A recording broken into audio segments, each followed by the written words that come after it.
Hey guys, tonight we are travelling straight into the suffocating hush of a medieval castle, let's say northern France, 3078.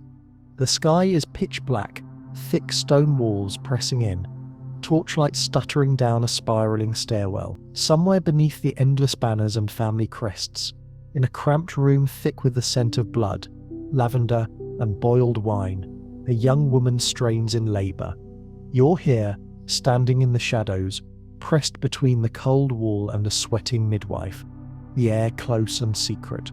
No heralds, no feasts, only whispers, damp linen, and the desperate hope that what's happening tonight never ever leaves this chamber. Above you, life in the castle hums along. Lords gamble over dice and drink. Servants drag buckets through dark halls. A cat hisses in the kitchen. But down here, something forbidden is being born.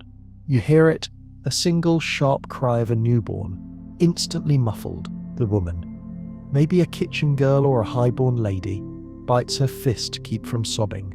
She's not allowed to scream, not allowed to call for help, because this child, her child, is about to become a royal bastard, and if the wrong person hears about it, you already know you probably won't survive this night either. So why did royal bastards get hunted and killed, and what secrets and dangers swirled around their births? Stay close, don't touch anything, and keep your back to the wall. If you make it through, let me know your local time and where you're listening from, maybe from a castle of your own. Let's get started. Post your location below, and tell me, would you have survived a night in these halls? I'll see you at the end of the story. If you're still awake, let's begin. You stand in that room, the air heavy with tension and torch smoke, and you can almost feel the history pressing down on you. The woman's face is slick with tears and sweat, her hands knotted into the sheets. The midwife, old, stooped, wearing a soiled apron, moves with careful, practiced haste, glancing anxiously at the door every few seconds. Even she knows what's at stake. The very walls feel like they're listening. You're not alone here. The chambermaid lingers by the fire, her eyes wide.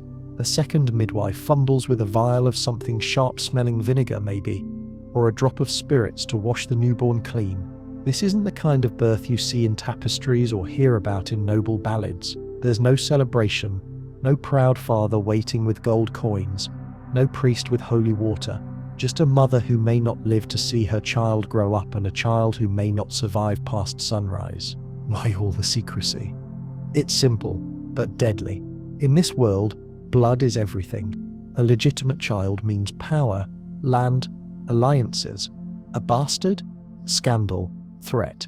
A living reminder that somewhere, a royal or nobleman couldn't keep his promise, his pants, or both. Every child born outside wedlock is a potential bomb, ticking quietly under the throne. If word gets out, there could be blackmail, wars, or worse, a rival with just enough royal blood to start a rebellion. So, secrecy rules. The castle's upper servants know how to keep their mouths shut. They've all seen things they pretend not to see, but not everyone's loyal. Gossip travels faster than the plague. A single loose tongue, a nosy kitchen boy, a chatty washerwoman could spell doom for mother and child. Sometimes even the walls have ears, and there are stories of children smothered at birth, their cries muffled by blankets, buried beneath unmarked stones in the castle gardens. Of course, not every bastard met such a quick end. Sometimes the lord or prince who fathered the child might step in out of guilt, or even love. Maybe he arranges for the baby to be spirited away, raised in a remote manor or quiet village, given a new name. But make no mistake, even in hiding, that child will always be watched, always be a liability. It's like living your whole life with a target painted on your back. There are 100 ways for the secret to get out. The castle priest, sworn to silence but always a little too eager for gossip. The apothecary, paid to mix potions for the mother's recovery, might notice a baby's cry and mention it over wine. The blacksmith, who's seen too many cloaked figures slipping in and out after dark. Every time someone hears, the danger grows. Sometimes it's not the child but the mother who vanishes, sent to a nunnery for her health, or simply found floating in the moat. In some cases she's allowed to keep her life, but not her voice bribed or threatened into silence. But let's talk about the moments just after the birth. The newborn, tiny, squalling, red-faced, has a future hanging by a thread. If the father is powerful enough and kind enough, he might send a trusted servant to whisk the child away before anyone else sees. Maybe the baby ends up with a wet nurse in another town, or passed off as a cousin to a loyal vassal. Maybe, just maybe, the child will grow up without ever knowing the truth. More often though, the secret leaks. Sometimes it's as simple as a birthmark, a family resemblance, or a nervous slip of the tongue years later. Sometimes the mother can't bear the guilt and confides in a friend, who tells another friend, who tells a merchant, who tells a monk, and suddenly the wrong people know.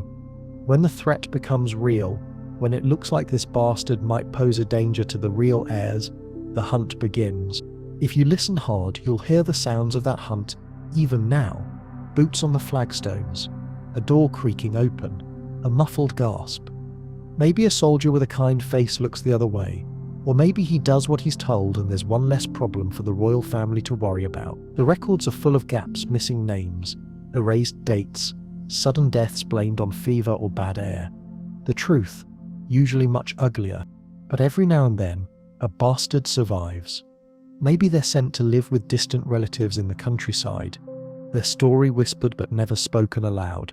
Maybe they grow up rough, learn to keep their head down, and live in the shadows of greatness. And sometimes, rarely, but not never, they rise up, claim their birthright, and shake the very foundations of the kingdom.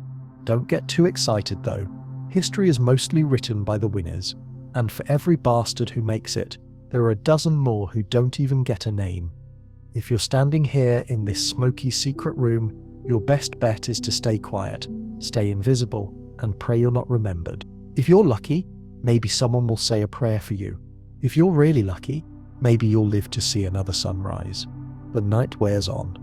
The woman, spent and pale, is bundled off to recover. Maybe she'll be back in the kitchens by next week, acting like nothing happened.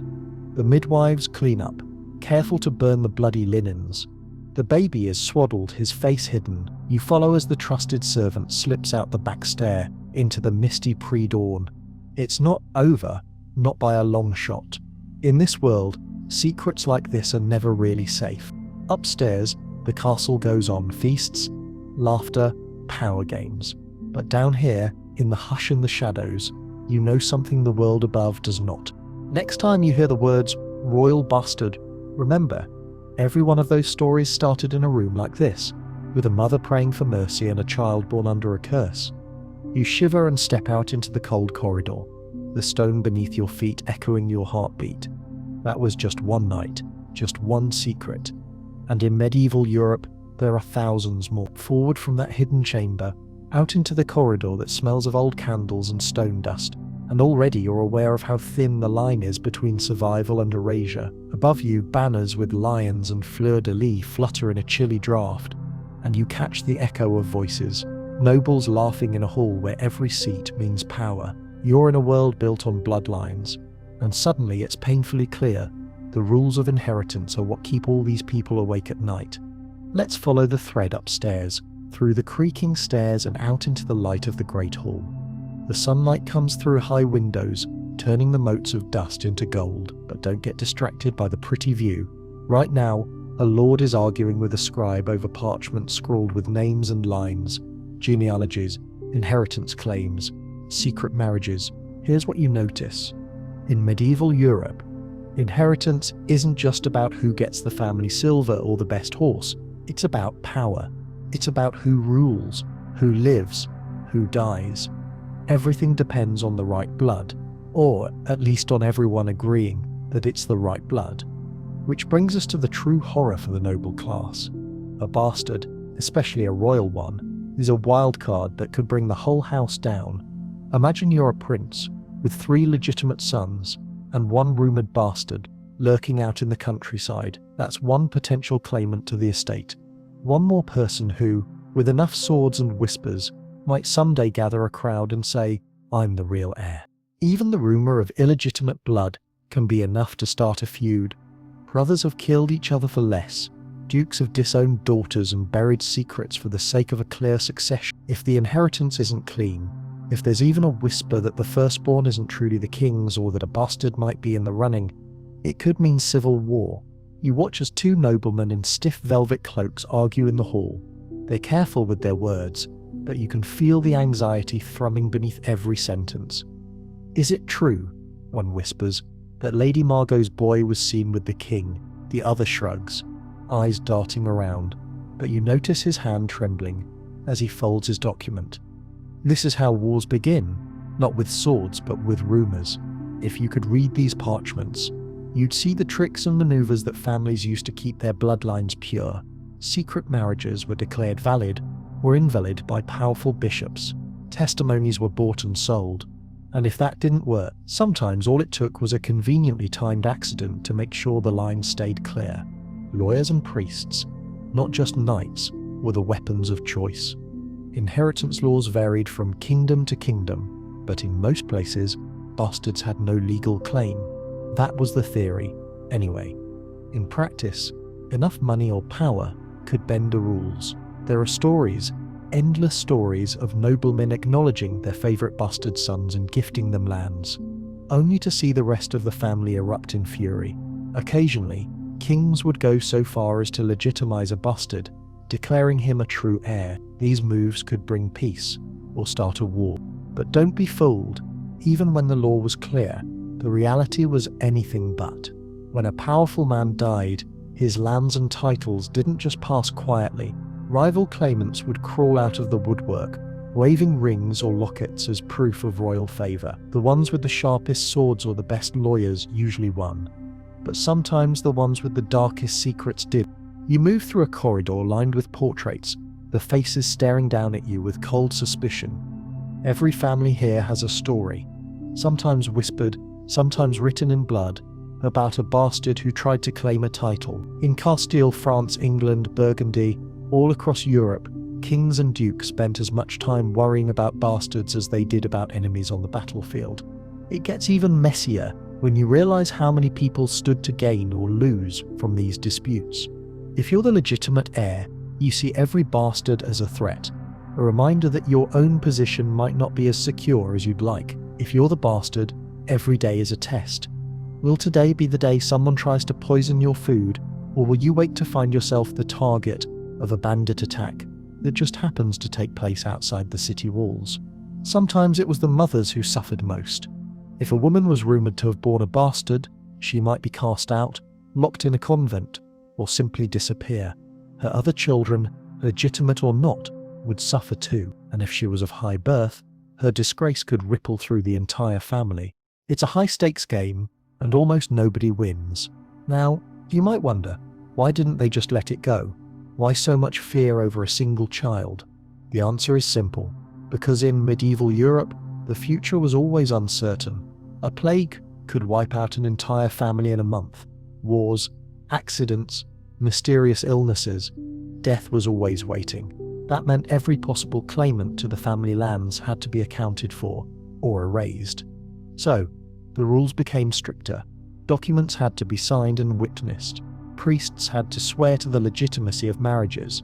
Sometimes a baby was exposed on the steps of a church, left to the mercy of the elements, rather than risk growing up to make a claim. And if the secret did get out, the punishment could be swift and final. Let's not kid ourselves. You, standing here, wouldn't want to be on either side of this equation. The legitimate heir is constantly looking over his shoulder. The bastard, if he survives at all, is always half a step from disaster. One wrong word, one slip, and the game is over. Sometimes the whole castle gets swept up in the panic. Imagine a coronation is approaching. Suddenly, someone whispers that a bastard has been spotted in the city, gathering supporters. The guards are doubled. Messengers race through the night. The queen is seen pacing in her chamber, wringing her hands. That's how a secret birth years ago in a hidden room can come back to haunt everyone. If you listen to the stories of old, you'll find a trail of vanished children, locked doors, sudden deaths, and desperate last stands. The truth is, most of these stories don't end well. Sometimes the bastard is hunted down and killed. Sometimes he simply disappears. Other times a convenient marriage is arranged, sending him or her far away. But the anxiety never really leaves.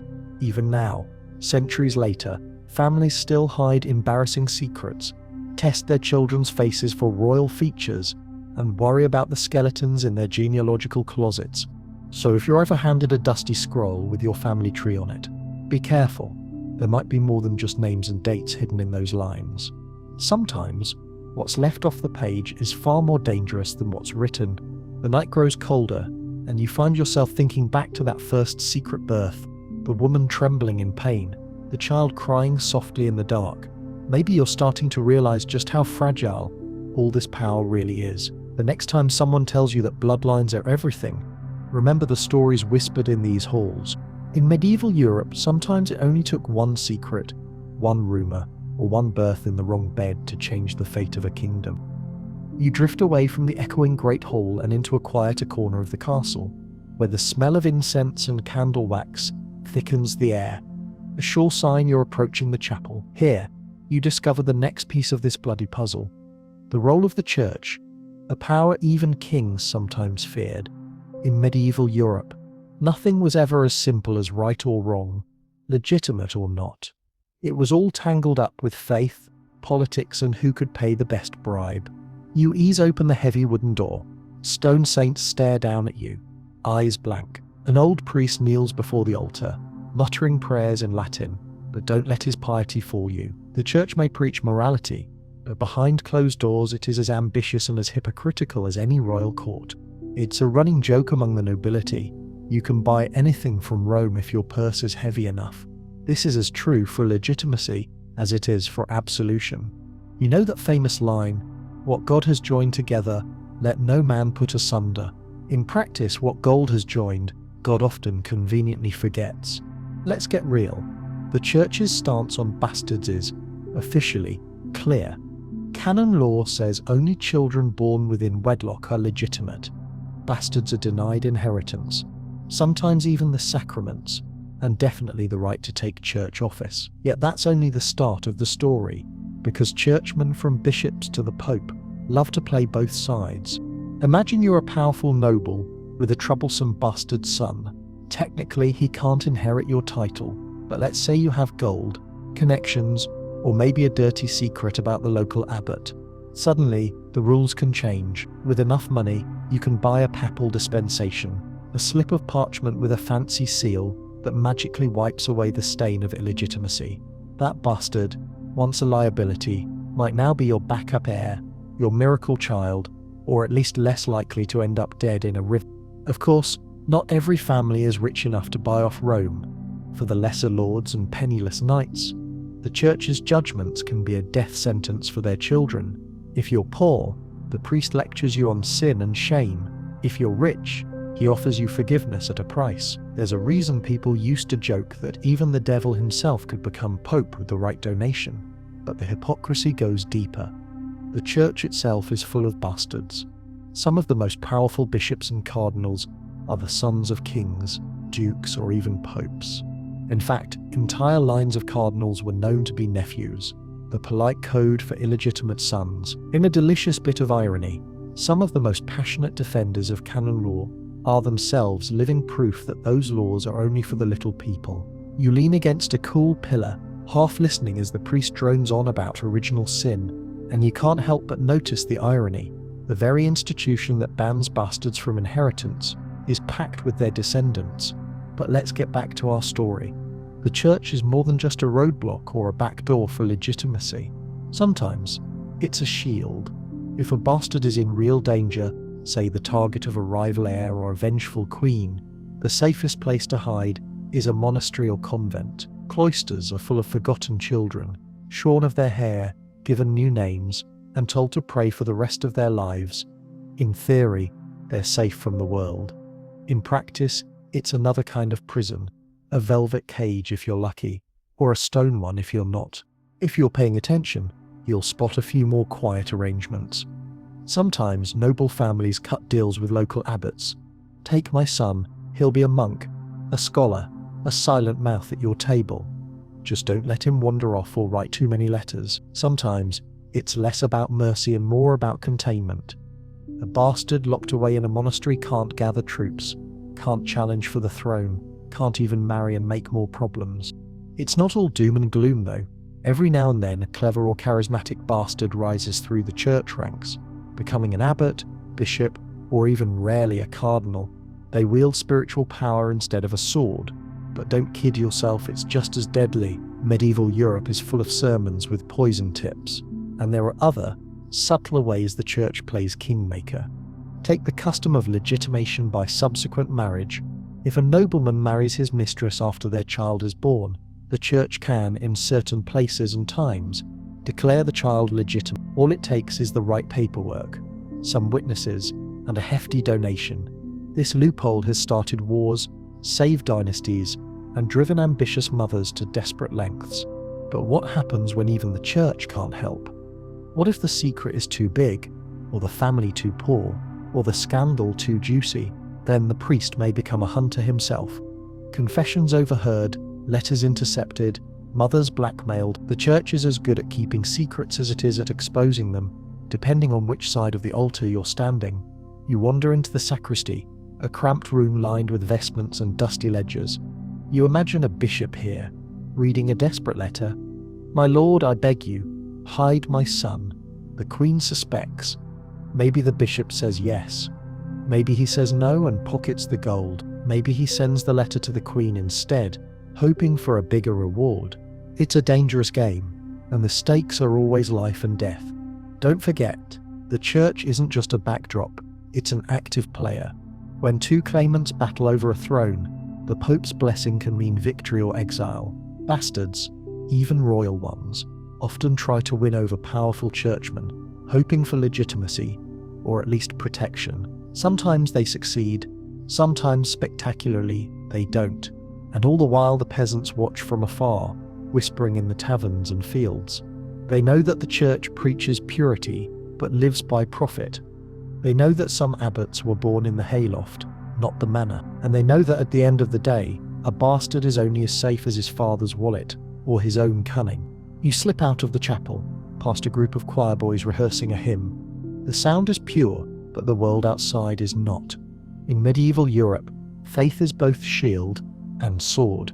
And for royal bastards, salvation often comes at a price higher than any indulgence. Back in the daylight, you find yourself wondering how many secrets are buried in these hallowed walls. How many children lost their names to save a parent's reputation?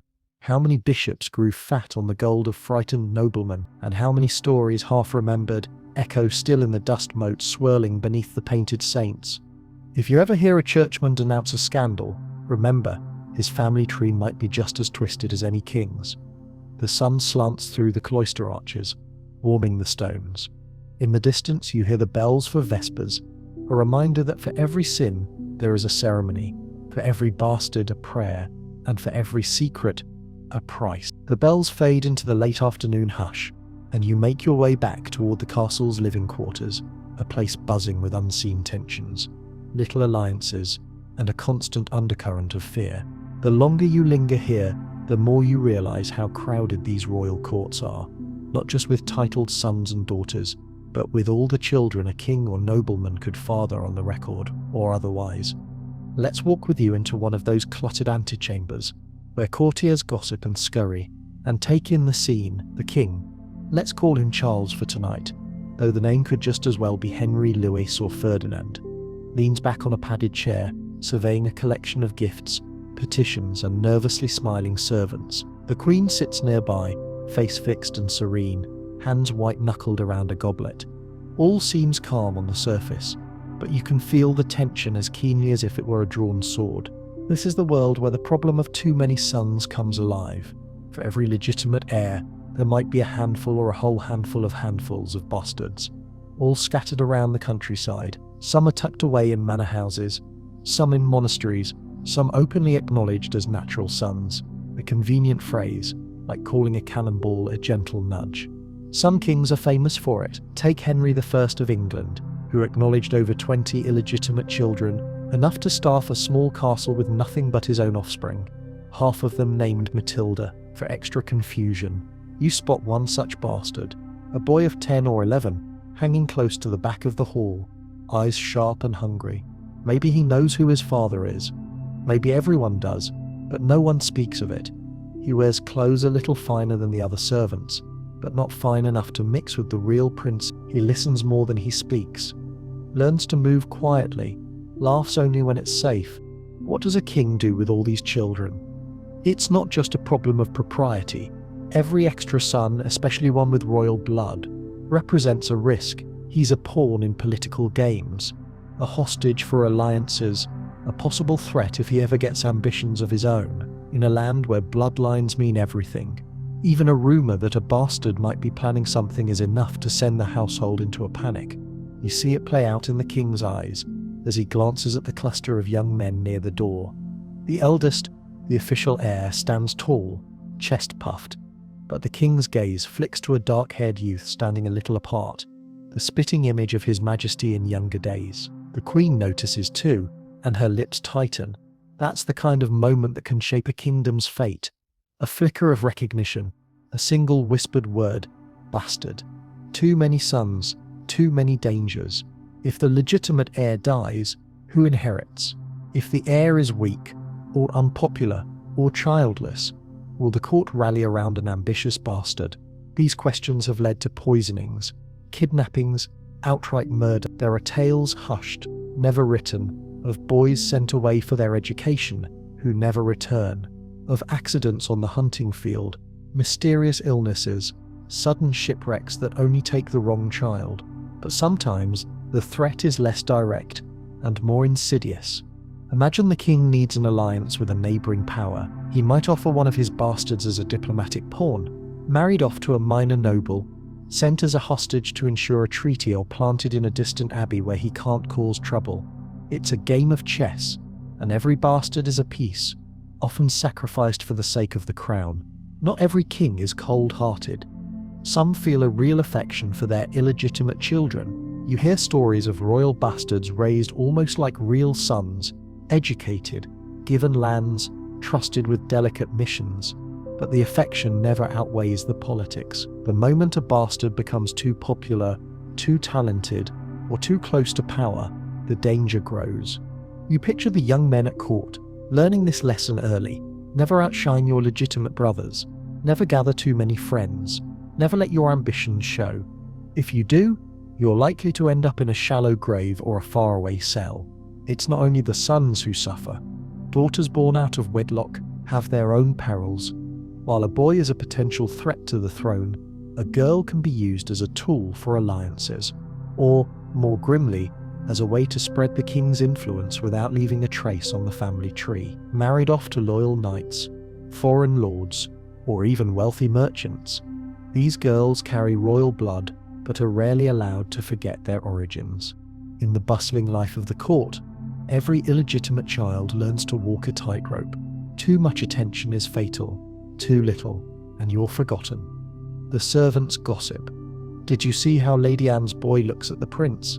Did you notice how the Duke's bastard reads Latin so well? Every skill, every glance, every friendship is scrutinized.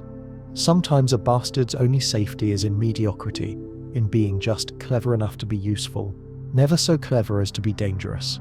Meanwhile, the Queen's position is never safe. Each bastard is a living reminder of her husband's infidelity, an embarrassment she must endure in public and plot against in private. Some queens are content to ignore these children, focusing their fury on the mistresses. Others, however, see each illegitimate child as a rival, a threat to their own children's future, and act accordingly. And here's the real twist. While everyone fears the bastards, they're often the most vulnerable people in the castle. Their survival depends on the whims of their father, the jealousy of the queen, and the shifting alliances of the court.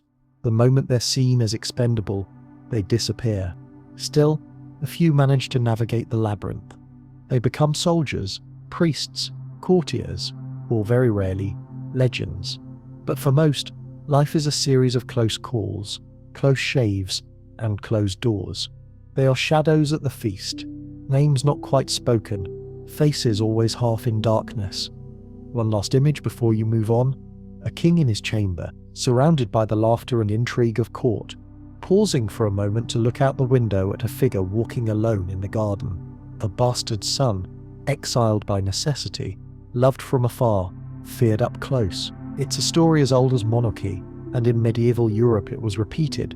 with tragic regularity behind every castle wall. So, as you stroll away from the antechamber, weaving between servants and nobles, remember that in these ancient halls, the problem of too many sons was never just about numbers. It was about survival, suspicion, and the constant fear that somewhere in the shadows, a forgotten child might grow up to change everything. The bells fade into the late afternoon hush, and you make your way back toward the castle's living quarters, a place buzzing with unseen tensions, little alliances, and a constant undercurrent of fear. The longer you linger here, the more you realize how crowded these royal courts are, not just with titled sons and daughters, but with all the children a king or nobleman could father on the record, or otherwise. Let's walk with you into one of those cluttered antechambers, where courtiers gossip and scurry, and take in the scene. The king, let's call him Charles for tonight, though the name could just as well be Henry, Louis, or Ferdinand, leans back on a padded chair, surveying a collection of gifts, petitions, and nervously smiling servants. The queen sits nearby, face fixed and serene, hands white-knuckled around a goblet. All seems calm on the surface, but you can feel the tension as keenly as if it were a drawn sword. This is the world where the problem of too many sons comes alive. For every legitimate heir, there might be a handful or a whole handful of handfuls of bastards, all scattered around the countryside. Some are tucked away in manor houses, some in monasteries, some openly acknowledged as natural sons, a convenient phrase, like calling a cannonball a gentle nudge. Some kings are famous for it. Take Henry I of England, who acknowledged over 20 illegitimate children, enough to staff a small castle with nothing but his own offspring, half of them named Matilda, for extra confusion. You spot one such bastard, a boy of 10 or 11, hanging close to the back of the hall, eyes sharp and hungry. Maybe he knows who his father is. Maybe everyone does, but no one speaks of it. He wears clothes a little finer than the other servants, but not fine enough to mix with the real prince. He listens more than he speaks, learns to move quietly, laughs only when it's safe. What does a king do with all these children? It's not just a problem of propriety. Every extra son, especially one with royal blood, represents a risk. He's a pawn in political games, a hostage for alliances, a possible threat if he ever gets ambitions of his own. In a land where bloodlines mean everything, even a rumor that a bastard might be planning something is enough to send the household into a panic. You see it play out in the king's eyes as he glances at the cluster of young men near the door. The eldest, the official heir, stands tall, chest puffed, but the king's gaze flicks to a dark-haired youth standing a little apart, the spitting image of his majesty in younger days. The queen notices too, and her lips tighten. That's the kind of moment that can shape a kingdom's fate. A flicker of recognition, a single whispered word, bastard. Too many sons, too many dangers. If the legitimate heir dies, who inherits? If the heir is weak, or unpopular, or childless, will the court rally around an ambitious bastard?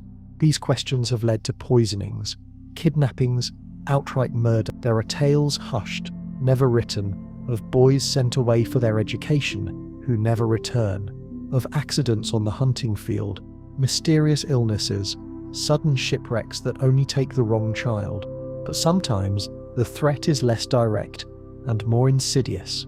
Imagine the king needs an alliance with a neighboring power. He might offer one of his bastards as a diplomatic pawn, married off to a minor noble, sent as a hostage to ensure a treaty, or planted in a distant abbey where he can't cause trouble. It's a game of chess, and every bastard is a piece, often sacrificed for the sake of the crown. Not every king is cold-hearted. Some feel a real affection for their illegitimate children. You hear stories of royal bastards raised almost like real sons, educated, given lands, trusted with delicate missions. But the affection never outweighs the politics. The moment a bastard becomes too popular, too talented, or too close to power, the danger grows. You picture the young men at court, learning this lesson early. Never outshine your legitimate brothers. Never gather too many friends. Never let your ambitions show. If you do, you're likely to end up in a shallow grave or a faraway cell. It's not only the sons who suffer. Daughters born out of wedlock have their own perils. While a boy is a potential threat to the throne, a girl can be used as a tool for alliances. Or, more grimly, as a way to spread the king's influence without leaving a trace on the family tree. Married off to loyal knights, foreign lords, or even wealthy merchants, these girls carry royal blood but are rarely allowed to forget their origins. In the bustling life of the court, every illegitimate child learns to walk a tightrope. Too much attention is fatal, too little, and you're forgotten. The servants gossip. Did you see how Lady Anne's boy looks at the prince? Did you notice how the Duke's bastard reads Latin so well? Every skill, every glance, every friendship is scrutinized. Sometimes a bastard's only safety is in mediocrity, in being just clever enough to be useful, never so clever as to be dangerous. Meanwhile, the Queen's position is never safe. Each bastard is a living reminder of her husband's infidelity, an embarrassment she must endure in public and plot against in private.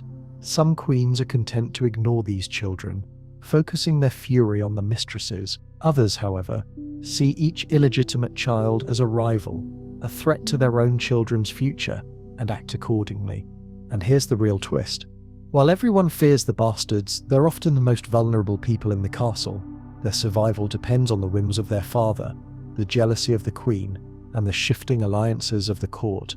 The moment they're seen as expendable, they disappear. Still, a few manage to navigate the labyrinth. They become soldiers, priests, courtiers, or very rarely, legends. But for most, life is a series of close calls, close shaves, and closed doors. They are shadows at the feast, names not quite spoken, faces always half in darkness. One last image before you move on: a king in his chamber, surrounded by the laughter and intrigue of court, pausing for a moment to look out the window at a figure walking alone in the garden.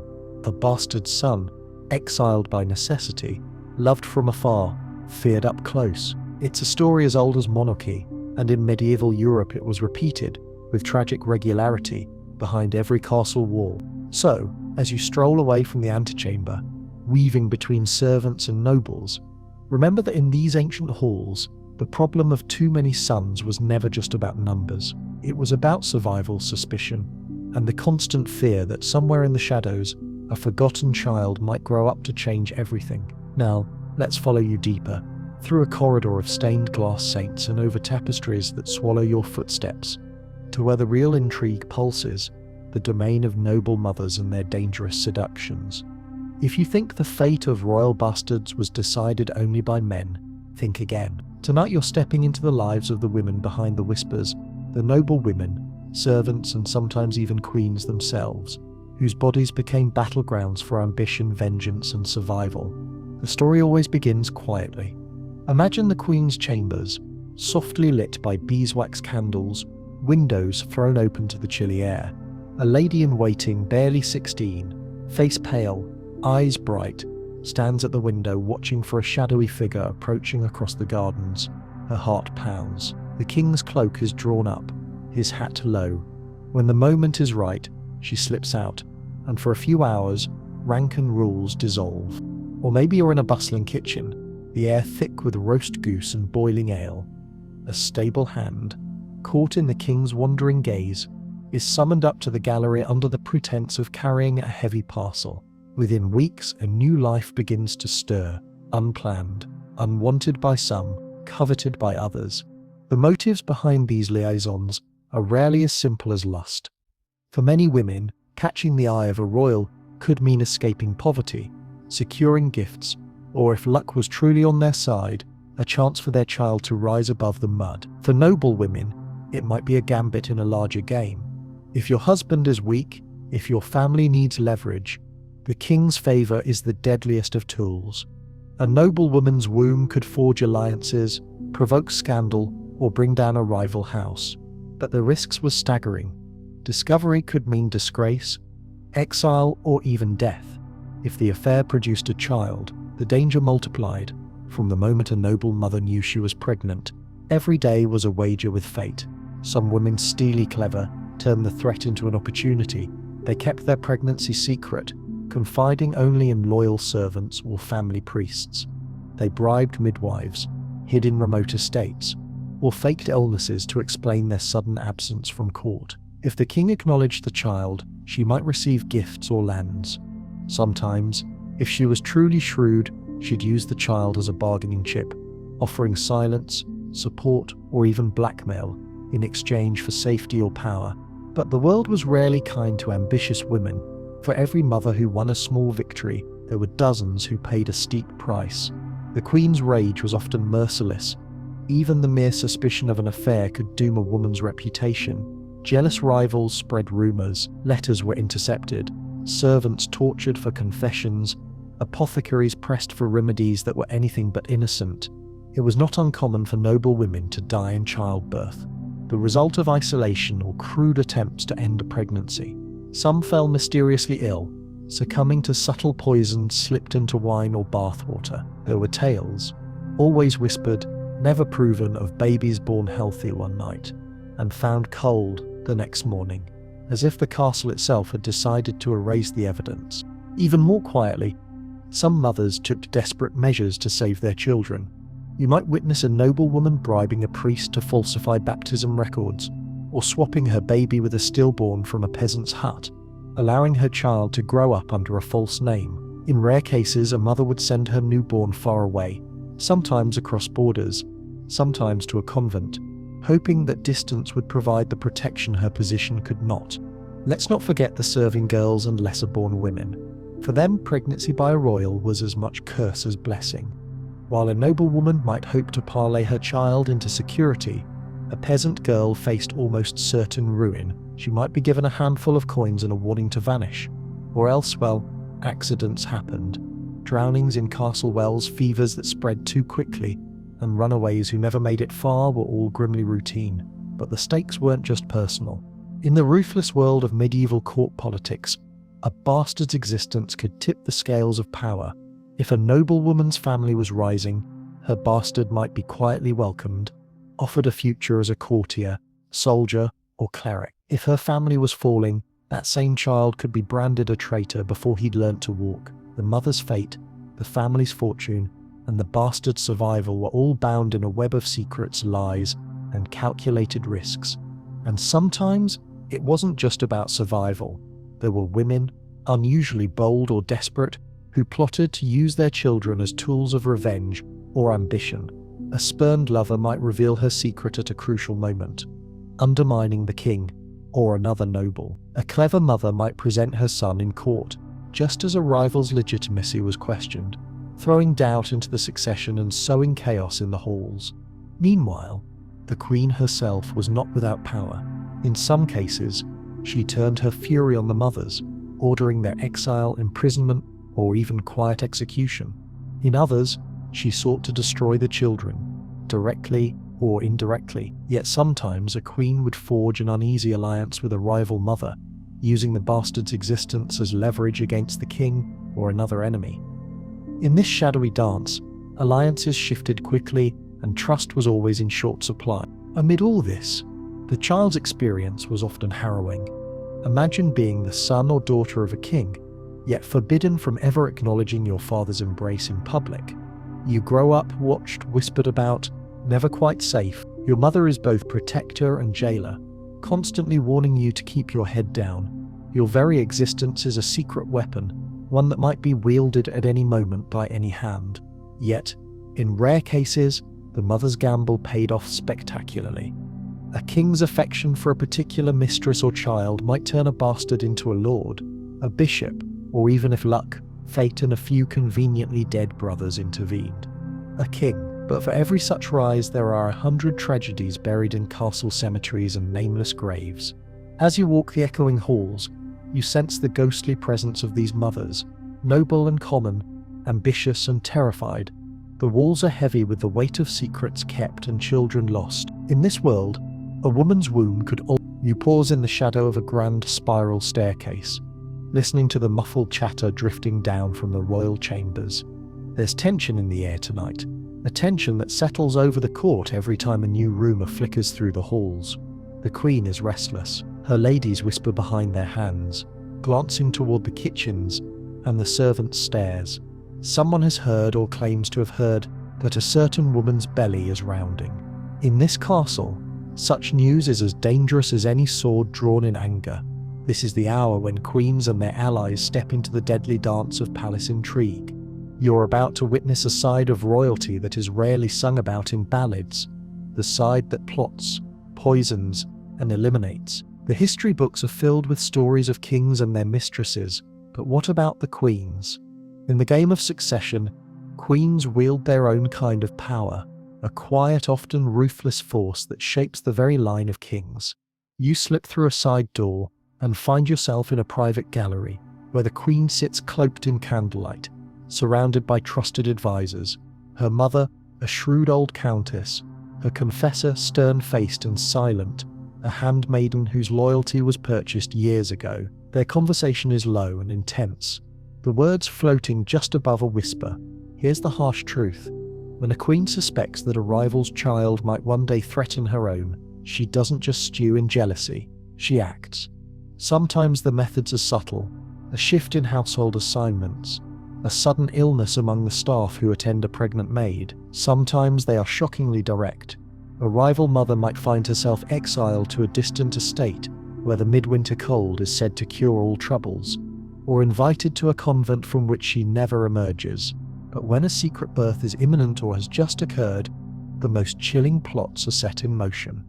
You've heard the old tales, but here, in the quiet press of velvet drapes and diamond rings, you see how they play out. A queen's allies might slip something bitter into a cup of wine, or mix too much nightshade into the healing herbs pressed upon a new mother. In some cases, the queen herself might simply give the word, and the castle's men-at-arms ensure that an unwanted child is never seen or spoken of again. It's not all poison and midnight drownings, though.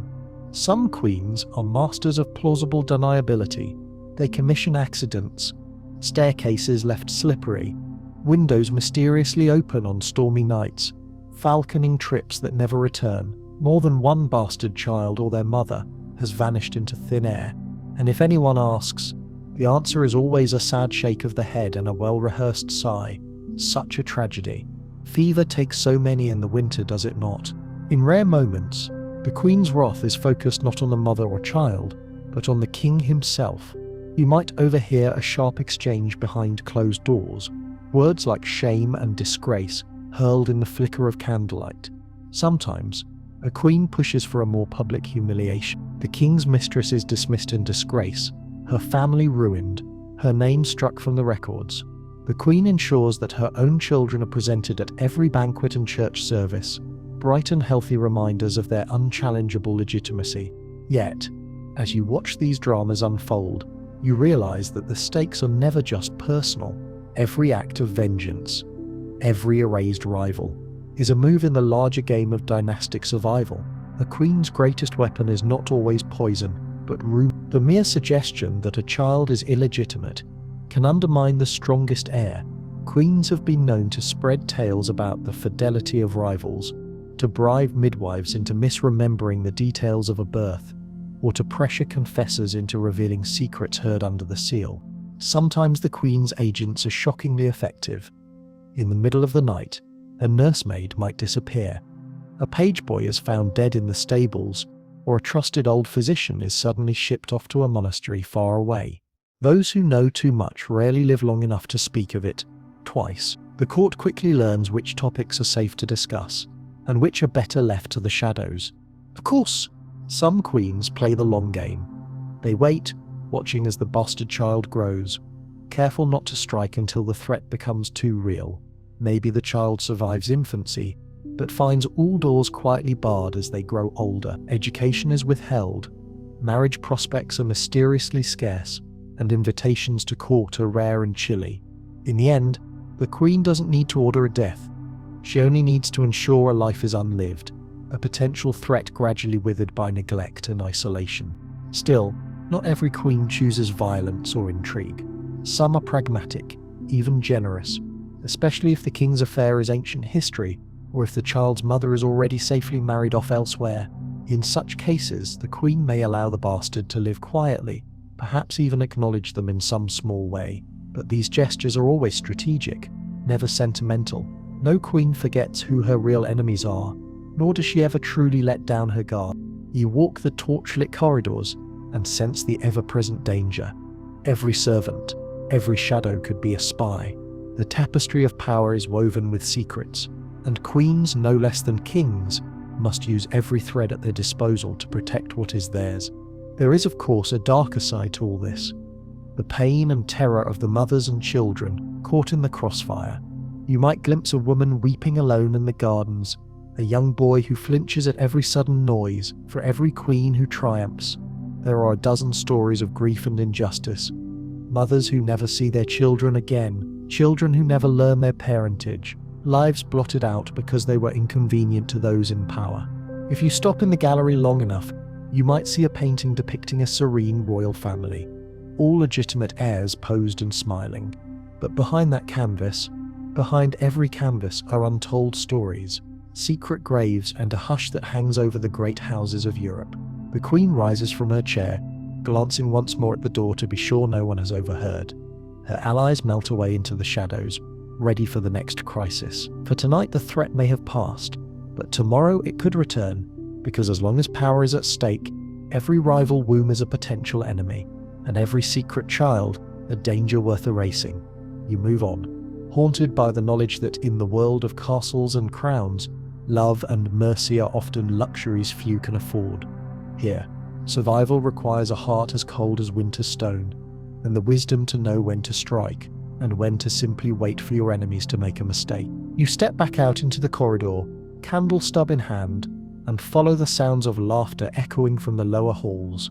The feast is winding down, the nobles growing loose-lipped with wine, and you drift through the crowd. Here, away from the Queen's icy maneuverings, another threat to royal order is taking shape. The royal bastards who live too loud. It's almost funny, if you can stomach the irony. After all the secrets and silencing, some bastards refuse to disappear. Instead, they burn too brightly, dressing like princes, boasting at feasts, swaggering through tournaments, or gathering followers among the less fortunate. The nobles sneer, the grooms and stable boys cheer. But to those in power, these bold bastards are a ticking bomb. In medieval Europe, it's one thing to survive, it's another to thrive, and a dangerous thing to be noticed. You spot one such figure at the edge of the torchlit hall, a tall, ruddy-faced young man, laughter too loud, clothes too fine for his birth. He tosses dice with the squires, and outdrinks the minor knights, his hand resting lightly on the hilt of a dagger, a silent warning to anyone who'd mock his station.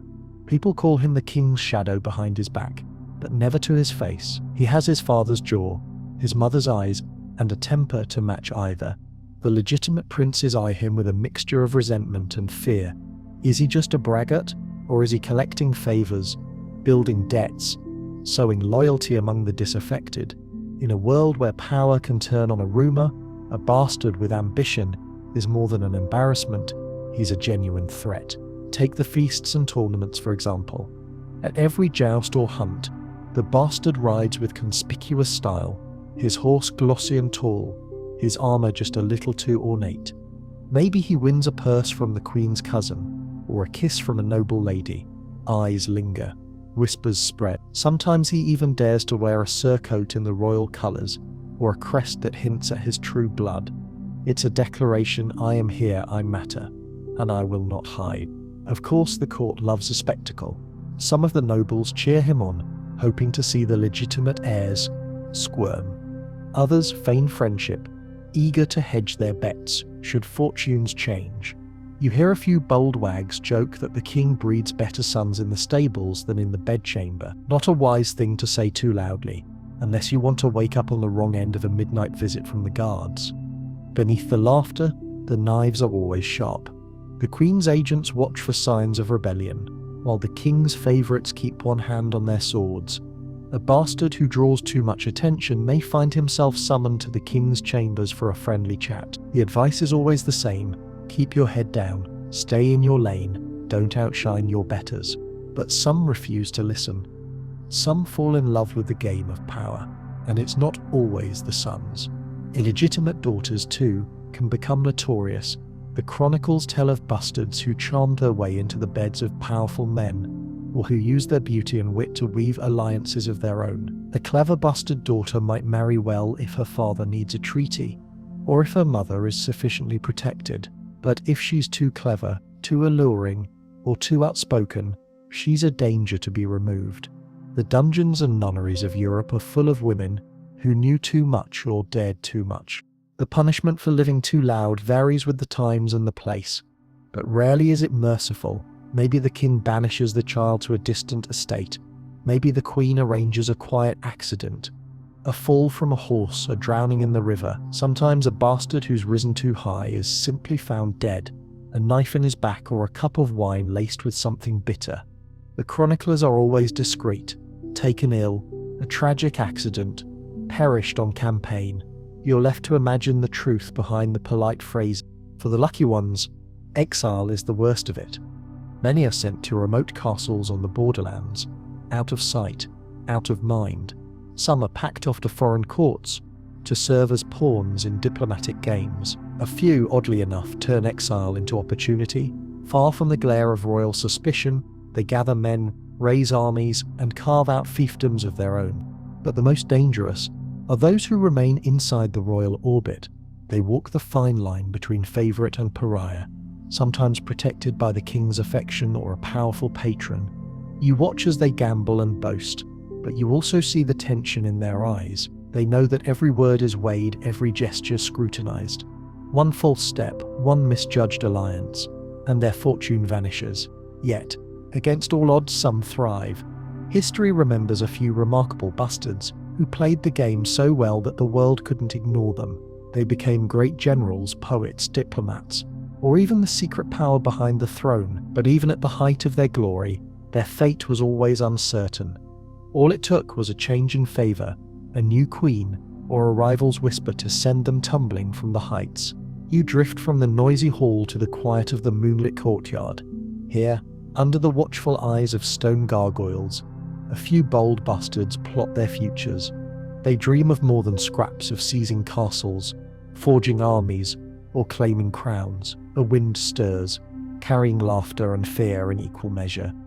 The night is alive with possibilities and danger. Sometimes, a bastard dares too much, draws his sword, calls his brothers to arms, or makes a bid for power that shakes the realm. Sometimes he is crushed, forgotten by history, or remembered only as a cautionary tale, but sometimes against every expectation he forces the world to reckon with his existence. You turn away from the courtyard and find yourself back in the heart of the castle, the laughter now subdued, the hour grown late. There are fewer candles burning, fewer voices echoing in the halls, but if you listen closely, you can still hear the stories, the tales of those who refused to live in silence, who paid the price for daring to be seen, to be heard, to be more than a secret in the shadows. Here in the medieval court, being a royal bastard was never safe. Living too loud was a gamble, and every day could bring either triumph or destruction. The only certainty was that, for the boldest among them, history would never quite forget their names, even if the chroniclers pretended otherwise. You wake the next morning to the sound of hooves and clanging armor beneath your window. The mood in the castle has changed overnight. Where yesterday's danger was whispered and secretive, today it's marching out in the open, banners snapping in the wind. Something has shifted. The royal bastards are no longer simply hiding, biding their time, or being erased quietly in the shadows. Now, they're gathering swords, whispering oaths and dreaming, sometimes openly, of banners and crowns. This is the world of bastard armies and uprisings, those rare but terrifying moments when illegitimate sons decide they have nothing left to lose and everything to gain. You hurry to the ramparts, breath misting in the morning chill, to watch as a cluster of young men, most barely past boyhood, ride out with grim determination. Among them, a few faces look all too familiar. They bear the high foreheads and hooked noses of the royal line, though not one of them would be allowed a seat at the high table. You remember stories told in hushed voices by servants and soldiers alike, of the bastard of Bretagne, who besieged his father's city after being denied his inheritance, of the black bastard of the north, whose mother's last words to him were, "Don't ever let them forget whose son you are." Sometimes these young men vanish quietly, the effort to raise a force fizzled out before it began, but sometimes, astonishingly, they succeed rallying the disaffected, the ambitious, and the desperate to their cause. Take a moment to look at the common soldiers gathering in the muddy courtyard below. Some fight for pay, others for loyalty to a noble house, but there are always a few eyes hard, backs straight, who follow because they believe the royal bastard is the true son, the rightful heir, or at least a better bet than the squabbling princes. You see it in their eyes, hope and hunger, the chance for a place at the table if their chosen leader wins. The higher-born lords watch all this with cold calculation. Some are drawn to the bastard's cause out of old grudges. Maybe the king slighted them or a legitimate prince stole their land. Others just want chaos, knowing that in the confusion of war, fortunes can be made, enemies destroyed, old scores settled, and if a bastard wins, well, perhaps there'll be rewards. Back in the Great Hall, news travels fast. The Queen's face is carved from marble, unreadable. The King's trusted advisors mutter among themselves, counting the household's loyal men, checking the armory, sending urgent messages to neighbouring castles. All know that once a royal bastard raises his banner, everything becomes unstable. The line between legitimate and illegitimate blurs in the heat of battle. For every noble who stays loyal, another will hedge, just in case the wind changes. The king's next move is always decisive, and usually brutal.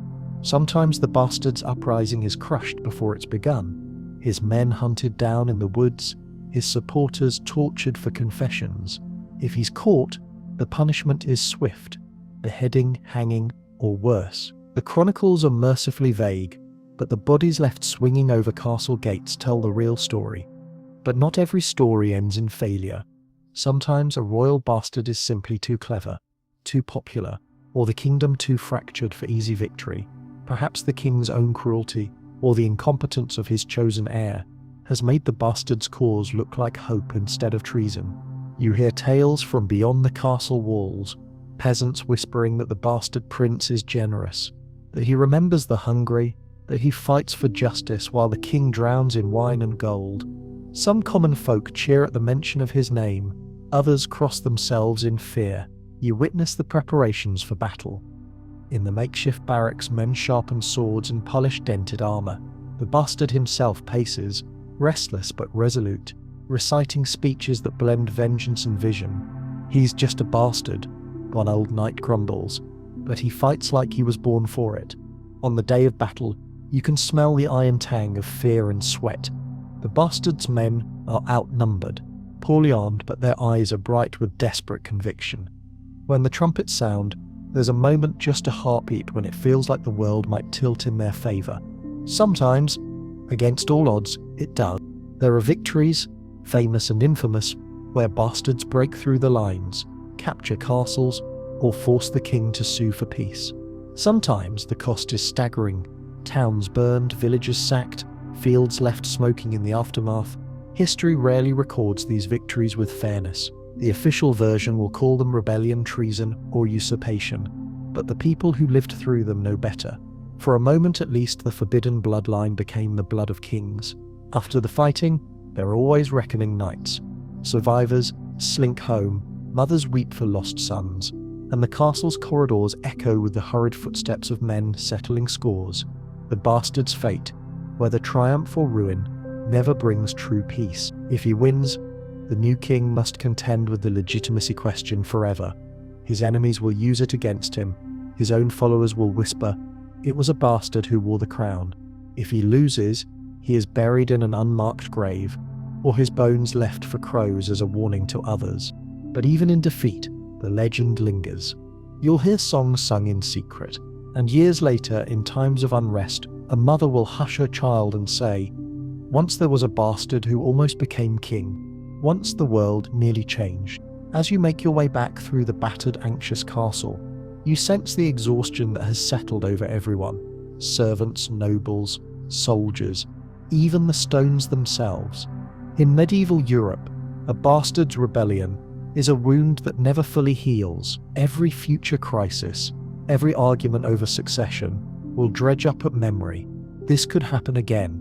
You step into the dimming light, feeling the cold of dusk settle around your shoulders. The kingdom may appear unchanged, the banners still flying from the towers, but you know now, every royal line is only one secret away from chaos, and as long as there are bastards with swords and crowns within reach, that chaos will always lurk just beyond the gates. By now you can almost feel the paranoia crawling through the very stones.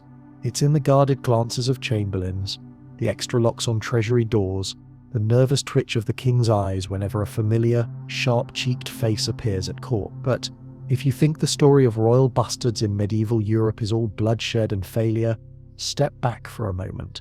There is one case, one shadow that darkened every noble hall from Normandy to Sicily for generations. His name was William, known to you as the Conqueror. He was a bastard, and he won. Let's go back to Normandy, 1028. Picture a raw, windswept hilltop castle, built of rough timber and hope. The lords are uneasy, and the duke's household even more so. Robert I of Normandy, called the Devil, has just fathered a son by a tanner's daughter. This child, William, enters the world marked as a fils de pute, the worst insult in any tongue. The nobles mutter, the priests frown, but Robert, for reasons known only to the desperate, declares the boy his heir. From the first, William's life is a hunt for survival. His father dies on pilgrimage before William is 8, and suddenly the boy is alone, just a child, surrounded by ambitious men who want him dead. You stand with him in those childhood years, castle walls ringed with mercenaries, shadows in every corridor, tutors with one hand on their dagger and the other on the psalter. By the time he's grown, William has dodged assassins, watched his guardians murdered, and learned the art of war from the sharp end. William's story was meant to be a warning, a cautionary tale for every noble who thought a bastard could never rule. Instead, it's the blueprint for terror among kings. William doesn't just survive, he flourishes. He brings order to Normandy with a mailed fist, crushes the rebellious barons, and marries strategically. His enemies, noble, church, and peasant alike, come to fear his iron will. But it's what happens next that sends a chill through every royal court in Europe. In 1066, William lands in England, lays claim to a kingdom he says is his by right, and with the infamous Battle of Hastings, he topples a dynasty. Suddenly, every king and duke, every count and bishop, realizes a bastard can become king, not by the rules but by breaking them. The bastard of Normandy writes his own history. Quite literally, his scribes begin to use William the Conqueror instead. The legacy of William is everywhere. You see it in how royal courts become more paranoid, their inheritance rules stricter, their bastards hunted with even greater ruthlessness. No longer is a bastard merely an embarrassment, he's a potential invader, a claim waiting to be weaponized. Families start locking down their secrets with the kind of zeal usually reserved for gold and relics. But here's the strange twist. William's rise also inspires others. In the generations after Hastings, the number of claimants who openly tout their bastard birth as a badge of ambition rises. The chroniclers, nervous and sometimes envious, begin to use coded language. Natural son, born out of wedlock, recognized by his father. No one forgets what it means. Noble families start redoubling their efforts to erase bastards from their lineages. Church officials get rich selling dispensations to legitimize the inconvenient children of the powerful. Queens and legitimate heirs grow ever more ruthless, determined never to let another William rise from the shadows. Back in the castle, you see the consequences firsthand. The household staff tenses at every rumor, and the royal guards are told to watch even the king's favorites with care. Sometimes, new laws are passed. Only those born of a crowned queen shall inherit. Sometimes, it's subtler, an informal rule that anyone rumored to be a bastard will never hold office, lead troops, or marry well. But as you wander through the records room, past piles of family trees and battered charters, you notice how even the best laid plans cannot erase the fear. The story of William remains, etched into the consciousness of Europe. His shadow falls over every banquet and every battle. Every time a prince or duke is born, the question lingers, will this child be another William or another dead bastard, lost to the silence of history? You pause at a tapestry. In its faded threads, you see the conquest of England, but also a hidden face, a young boy with a knowing smile, tucked behind the hero's horse. Was he meant as a warning or a promise? In medieval Europe, the answer is both, and so the fate of bastards grows even more complicated. The higher the stakes, the more desperate the attempts to control the bloodline. Every illegitimate birth becomes not just a secret to be hidden, but a potential threat to be destroyed or harnessed, if you're bold enough. William's legacy echoes in every quiet corridor, every midnight council, every law hastily rewritten. For centuries to come, whenever a king's mistress weeps over her newborn, or a queen plots in the candlelit dark, somewhere in the back of their minds, they hear the drumbeat of hooves at Hastings. They remember, a bastard can change the world. You move from the records room out to the ramparts, the wind biting at your face. The kingdom below looks peaceful now. Fields, rivers, spires, but you know that peace is paid for in paranoia. Every royal child is watched. Every natural son or daughter is weighed, measured, and either erased or elevated, depending on the whims and terrors of the powerful. William, the bastard who became king, changed Europe forever, and in doing so, he made it even more dangerous to be born in secret, to live in the shadows, to hope for more than silence and survival. Because now everyone knows, a bastard is never just a footnote. Sometimes he's the beginning of a new age. Wind howls along the battlements as you linger, thinking of William's shadow stretching across Europe. Yet for every bastard king remembered, there are hundreds whose stories end in silence, because the next evolution of the royal family's fear wasn't open battle or rebellion, it was secrecy, silence, and the artful disappearance of inconvenient children. Welcome to the world of secret hunts and silent deaths.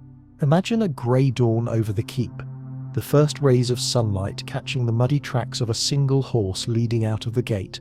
Down in the kitchen, a pot boils on the fire, and a midwife wipes her hands on her apron, eyes darting nervously at every noise. She has seen too much. Somewhere, a baby wails once, then goes silent forever. No court poet will sing for him. His only cradle song is the creak of old floorboards and the hush of servants too frightened to speak. You step into this invisible drama, shivering despite the embers glowing in the hearth. In every castle, there are rooms not on the official maps.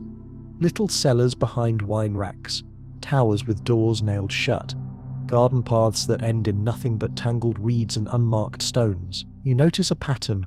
When a royal bastard is born and the threat is real, the response is as swift as it is merciless.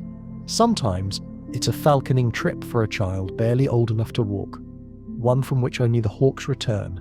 Sometimes a favourite nursemaid is found drowned in the well, her mouth filled with secrets. There are records buried deep, if they exist at all, of children who vanished at age 6, 7, 10, their absence explained by fever, fall, or the will of God. Yet not all these hunts are carried out with daggers or poison. Often the castle relies on silence. A rumour is started, a nurse is paid off or shipped away, the child is quietly placed in the care of a distant relative, never to be seen at court again. Sometimes these exiles live, grow up in obscurity, and die as farmers or monks. More often they don't live long enough to tell their story, but there are moments horrifying, unforgettable, when the hunt is not just about the child, but about everyone who knows. You find yourself listening at the door as the steward tells the guards which servants to send away, which wet nurses to thank and forget, which midwives should never be allowed near the kitchens again. If there is a priest involved, he is given new duties, far from the castle. If the mother is a noblewoman, she may be hustled off to a convent. If she is lowborn, she disappears entirely, her fate discussed only in locked rooms. Every castle has its ghosts, and you sense them now, the restless spirits of children who were almost princes, mothers who never saw their sons again, old retainers who carried secrets to their graves. In the gardens beneath an ancient yew, you stumble on a mossy stone with no name. Some say it marks the resting place of the Duke's natural child, others that it was once the site of a silent burial at dawn. The truth, as always, is lost to the fog. Sometimes these stories come back to haunt the living. Years later, a new lord takes up residence, only to find old letters hidden in the walls, cries for mercy, threats, confessions. In the winter when the fires burn low, the servants whisper about the cries they hear in the empty corridors, the feeling of being watched when the moon is full. In places where power is built on silence, guilt seeps into the mortar. But why this silence? Why not a cleaner, more open solution? because public executions or show trials would risk scandal, rebellion, even war. The people might ask questions. Rival nobles might see an opportunity, and most dangerously, the church might take notice, using the deaths as leverage to extract penance or payment. So the castle relies on plausible deniability, on stories that can be altered or erased. No one admits what's happened. Not the king, not the queen, not the loyal steward or trembling cook. In medieval Europe, not knowing is often safer than knowing. Still, there are rare, shattering exceptions. Every few generations, a child is spirited away, only to return years later older, angry, sometimes with an army at his back. These ghosts terrify the established order because they force the secrets out into the open. You recall a tale from Burgundy. A boy presumed dead returns, claims to be the lost son of a duke, and finds enough support to spark a small war. Whether he's truly the bastard or just a clever imposter doesn't matter. The possibility alone is enough to tear families and kingdoms apart. The consequences of these hunts echo for decades. The remaining children grow up wary, trusting no one. The staff learn to forget what they've seen, to erase faces and names from memory. In later years, chroniclers gloss over the missing heirs, writing simply, "He died young," or "She entered the convent," never explaining why. Even the physical spaces of the castle are shaped by this fear. Rooms are bricked up, passageways blocked, gardens redesigned to erase old burial sites. You see the effect in the faces of the ruling family: tight smiles, sudden silences, an endless watchfulness that seeps into every meal and ceremony. It's a world where secrets are as valuable as land or gold, and everyone is both hunter and hunted. Still, the rumors persist. In some villages, mothers warn their children not to stray near the castle at night. Old women spin tales of the silent ones, children who wander the halls, looking for a mother who cannot answer, for a name that no one dares to speak. And you realize, standing in the twilight of another day, that this legacy of fear and erasure is the true inheritance of many royal lines. Not crowns or castles, but silence, absence, and the quiet terror that one day a secret might come home to claim its due. You descend a narrow stone staircase, the walls damp with centuries of secrets, and push open a heavy wooden door into the hush of an ancient abbey. Here, the air is different, colder, cleaner, yet laced with resignation. If the castle was a web of intrigue and sudden death, this place feels like a slow suffocation. Welcome to the next chapter in the fate of royal bastards. Monasteries as baby prisons. Picture a snowy winter morning, grey and still. In the abbey courtyard, hooded figures drift like ghosts. Among them is a child, small, silent, clutching a battered psalter. His face betrays no noble blood, but the abbot's wary glance tells you everything. This is someone's problem, quietly delivered in the dead of night.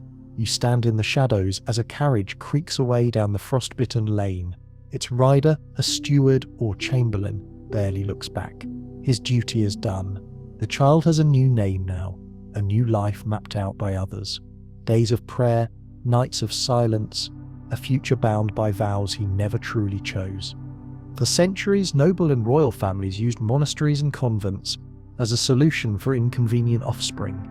It was so much neater than daggers and dungeons. The church welcomed new novices, especially when generous donations arrived with each tiny robe or woolen habit. In theory, a cloistered life was one of honor, piety, and salvation. In reality, for many royal bastards, it was a velvet cage, a slow erasure of identity. You watch the daily rituals, sunrise prayers, the slow shuffle of feet on stone, the endless copying of sacred texts. Some children, especially those sent very young, adapt and forget. They grow into monks or nuns. Voices worn soft by centuries of liturgy, faces half remembered even by their own kin. Others never surrender the memory of who they once were. They chafe at the rules, whisper to each other in corners, dream of the outside world. In rare moments a rebellious spark flares, a poem slipped into a psalter, a forbidden message sent to a distant cousin. But hope is a dangerous thing here. The abbots are practiced in extinguishing it. Some abbeys specialize in these invisible imprisonments. Noble families compete to send their troubles to the most remote or prestigious houses, out of sight, out of mind. The church, ever pragmatic, builds new wings with the silver sent by anxious lords. The children arrive as orphans, wards, or godchildren of a distant uncle. The records are clear enough for plausible deniability, but vague enough to make tracing a bloodline impossible. For girls, the convent is a particularly cruel fate. An illegitimate daughter, especially one showing beauty or spirit, might have been a political pawn in another age. Here, she is veiled before she understands what she has lost. Her hair shorn, her voice subdued. Some find solace in the sisterhood. Others wither, their hearts breaking in silent rebellion. For boys, there is a faint hope. The best and brightest might rise to become priors or abbots, wielding a different kind of power, but most simply fade away, swallowed by the rituals and stone. There are stories always whispered after dark, of those who tried to escape. Sometimes a desperate mother bribes a monk or a nun to smuggle a letter or a trinket. Sometimes a grown bastard flees in the night, running through forests and fields, seeking any life but this. Sometimes the outside world finds them again, perhaps when a king dies, and the old secrets rise with the new blood. But more often, the escape fails. The forests are cold, the abbey's walls high, and those who are recaptured disappear quietly, their names struck from every record. You sit at a rough-hewn table as an old monk reads aloud from a tattered gospel. His voice echoes through the refectory, solemn and slow. A row of children, faces hidden by cowls, mouth the prayers they've been taught. You wonder what each of them knows about their own story. How many suspect that somewhere in a grand castle or a manor house, a mother still mourns, a father pretends to forget, and siblings ask questions that go unanswered? Sometimes the monastic life is a mercy. Better a long, quiet life than a short, violent one. Some bastards become wise and gentle, renowned for charity or learning, but more often the sense of what was lost is palpable, a sadness that hangs in the air as heavy as incense after Vespers. Not all children sent to monasteries or convents were abandoned for life. Sometimes, if a family's fortunes changed, a brother died, an heir proved childless, the forgotten child might be quietly retrieved, given a new name, and returned to the world. The church could be persuaded for the right price to release a monk or a nun, or simply declare that they had never really taken full vows. But these cases were rare, fraught with danger and shame. Most families preferred their secrets safely locked away, far from court. You watch as the day wanes, and the abbey bells toll for evening prayers. The children drift away to their cells, their world smaller than a courtyard, their future measured in psalms and candlelight. For those left behind in the castle, the problem is solved. A bastard erased from inheritance, from scandal, from history itself. For the children, the story is just beginning. A lifetime of wondering who they are, what they lost, and whether anyone will ever remember their true name. In the growing dusk you walk through the cloisters, boots echoing on cold flagstones. You sense the sadness that hovers here, the ache of unspoken words, the chill of dreams that never took root. And you know, as surely as the monks know their prayers, that this fate was just another tool for the powerful kinder perhaps than the sword, but just as final in its own way. You leave the abbey behind, the smell of incense and old vellum still clinging to your clothes, and step into the world outside, brighter, louder, and far more corrupt. For every royal bastard hidden in a monastery, there are others whose fates hang in the balance, not because of their family's ruthlessness, but because of their family's resources and cunning. Welcome to the world of papal dispensations and bribes, where illegitimacy can be erased for a price. It's a market day in Rome, 4023. You walk the bustling streets, dodging donkeys and pilgrims, past sellers hawking relics and olives. Above the noise, the bells of St. Peter's toll, and behind those ancient walls, the business of forgiving royal sin is brisk and never-ending. If you think the church is a cold and distant authority, think again. In this city, every secret is a commodity, every scandal a coin to be exchanged for absolution. Rome is crowded with ambitious clerics and clever lawyers, all eager to sell their influence to those who need a family's shame buried deeper than any grave. Here's how it works. A noble or royal family, with an inconvenient bastard, sends envoys, lawyers, priests, trusted agents, bearing letters and gold. Their request is clear. They want a papal dispensation. The formality is elaborate. full of pious phrases, but the transaction is as blunt as any street deal. If the price is right, the Pope, or more likely one of his cardinals, signs a document declaring the child legitimated. The ink is fresh, but the effect is ancient magic. The stain of illegitimacy is wiped away as if it never existed. A bastard can now inherit, marry well, or even ascend to the throne. But this process is neither quick nor guaranteed. It's a dance delicate, expensive, and dangerous. The family must persuade the right churchmen, bribe the correct clerks, and outbid any rival who might want the bastard's claim suppressed. Sometimes enemies at court send their own agents to Rome, trying to sabotage the process or leak the secret to a gossip-hungry world. Sometimes the price goes up at the last moment. A new pope, a war, a scandal, and the family must decide just how much their child's future is worth. You follow one of these envoys through a side door into a shadowy office, stacked with petitions and ledgers. The cardinal listens, fingers steepled, eyes sharp. He's seen this before, 1,000 times. Sometimes he's moved by pity or greed. Sometimes he wants more than money, a political favour, a promise, the use of an estate or a marriage alliance. The transaction is never just financial, it's an exchange of futures. Even after the dispensation is granted, the danger isn't gone. A papal seal is powerful, but not always respected by every rival or skeptic. Some courts accept the miracle of legitimacy. Others snarl that a bastard is always a bastard no matter what Rome says. A king who needs a son might trumpet his newly legitimated child. A queen might fight to have the document declared invalid. Sometimes years later, the whole thing is quietly forgotten or dramatically revived in a time of crisis, and the church profits handsomely. Rome's coffers swell with the gold of anxious parents. Convents and monasteries grow fat on gifts meant to pray for the souls of erased children. Popes in moments of crisis can call in these favours, demanding support for a war, a crusade, a political gambit. For the powerful, it's simply the cost of doing business. For the bastard, it can mean the difference between a future at court and a life in hiding. Yet, for all its glamour, this process is full of heartbreak and risk. Not every family can afford Rome's price. Poorer nobles, minor knights, and ambitious commoners watch their children's fate sealed, not by sin, but by poverty. And even among the wealthy, every favour comes with a string attached. A future debt, a whispered threat, a reminder that the church's mercy is never free. Some stories end in triumph. There are bastards who, with the help of a dispensation, rise to power, wealth, and even thrones. Their rivals grumble, but law and fortune are on their side. Others, however, find that legitimacy on paper does not erase the suspicion in people's hearts. You hear it in the courtyards and market squares. He's a pope's son, not a real one. Or, she paid Rome, but you can't pay the blood. There are cases where dispensations backfire. In times of war or civil strife, a rival may denounce the bought legitimacy, claiming fraud or papal corruption.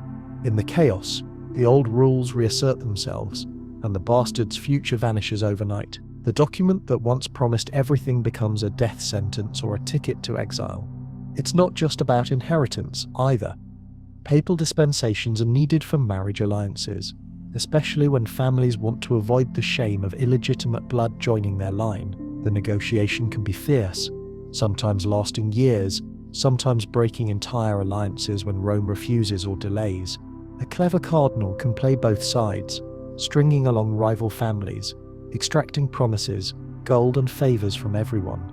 If you linger in Rome long enough, you'll see that the city thrives on these secrets. Monks gossip in cloisters, lawyers boast of their most expensive miracles. The church keeps careful records, but not always truthful ones. If the right purse is opened, even the most damning line in a family tree can vanish. Back at the castle, the effects are immediate. A bastard child's status changes overnight, turning him from an outcast into a potential heir. Sometimes celebrations are held, but often the mood is anxious.